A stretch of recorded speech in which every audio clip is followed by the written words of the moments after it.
Now epidermal tissue system. In epidermal tissue system, epi means upon and dermis means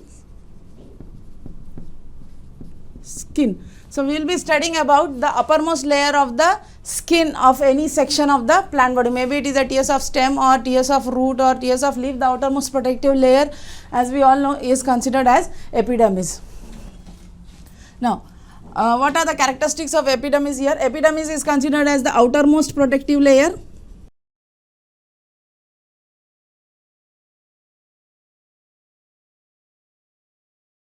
Now what does main function is? It protects the plants from all the environmental factors, like it is an interface between the plant and the outer atmosphere. Like what type of interface it will be? It protects the plant from all the abiotic and biotic conditions which may be harmful to the plant body. So, and again it also, this epidermis is also modified into certain modified structures and help in the exchange of gases.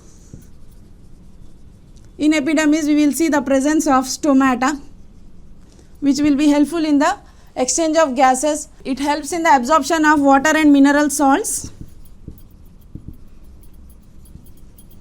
with an advanced modification called as hadothodes.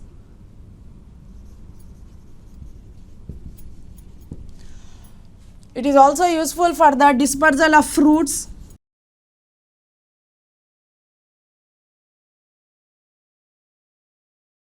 Epidermis helps in the absorption of water and mineral salts in the plant body with the help of a special structures called as hadothodes, and it is also useful for the dispersal of fruits and seeds through various types of secretions. And again it is also, major part is, it is also helpful for the curing the injuries occurred to the plant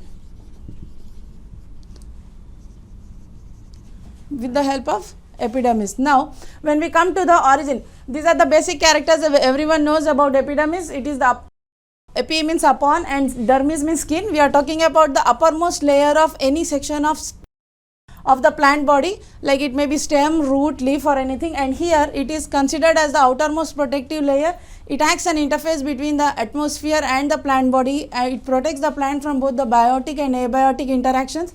It also helpful, it undergoes certain modifications and develops special structures like stomata. It has stomata in them which may be helpful for the exchange of gases in the plant body, and again it is also developing some special structures like hadothodes. It also develops certain structures like trichomes which will protect itself from the animals which are come to eat the plants for grazing. Next, it helps in absorption of water and mineral salts. It helps in the dispersal of fruits and seeds, and also it is one of the major importance is it helps in the curing of the injuries of the plant body. Next, when we talk about origin, from where does this epidermis originate?